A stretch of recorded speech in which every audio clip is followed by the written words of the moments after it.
అమరావతిలో దేవాదాయ శాఖ పనితీరుపైన మంత్రి ఆనం రామనారాయణ రెడ్డి కీలక వ్యాఖ్యలు చేశారు. కూటమి ప్రభుత్వం 2 ఏళ్ల పాలనలో దేవాదాయ ధర్మాదాయ శాఖలో నమ్మకం, సుపరిపాలన అందించడమే లక్ష్యంగా పనిచేస్తున్నామని తెలిపారు. ప్రభుత్వ హామీలు, వాటి అమలు తీరును ప్రజలకు వివరించేందుకు రాష్ట్ర వ్యాప్తంగా కార్యక్రమాలు నిర్వహిస్తున్నామని చెప్పారు. గత ప్రభుత్వ హయాంలో ఆలయాల విషయంలో భక్తుల మనోభావాలు దెబ్బతిన్నాయని ఆరోపించిన మంత్రి, కూటమి ప్రభుత్వ అధికారంలోకి వచ్చిన తర్వాత ఆలయాల అభివృద్ధి, భక్తులకు మెరుగైన సౌకర్యాల కల్పనపైన దృష్టి సారించింది అన్నారు. ముఖ్యమంత్రి చంద్రబాబు సూచనలతోటి దేవాదాయ శాఖలో ప్రక్షాళన కార్యక్రమాలు చేపట్టామని తెలిపారు. ధూపదీప నైవేద్యాల కోసం ఆలయాలకు ఆర్థిక సహాయం అందిస్తున్నామని, ఆలయాల పునరుద్ధరణ కోసం ప్రత్యేక కార్యక్రమాలు చేపడుతున్నామని మంత్రి వెల్లడించారు.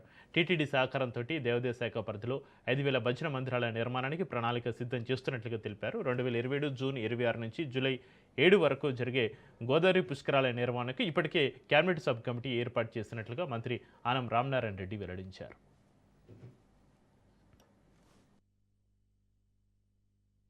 ఈ 2 సంవత్సరాల పరిపాలన కార్యక్రమాలని ఎప్పటికప్పుడు సమీక్షించుకుంటూ ప్రజలకు అన్ని వివరాలని వాళ్ళ ముందు పెట్టాలి.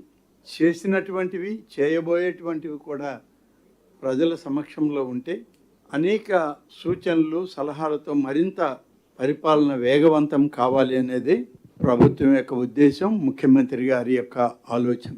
దానిలో భాగమే తిరుపతిలో రాష్ట్ర స్థాయి ఎన్డీఏ కూటమి నాయకుల యొక్క తొలి సమావేశం 2 ఏళ్ల పాలన, సంక్షేమం, అభివృద్ధి, ఒక నమ్మకం అనేటువంటి దానిలో మొదలుపెట్టాం.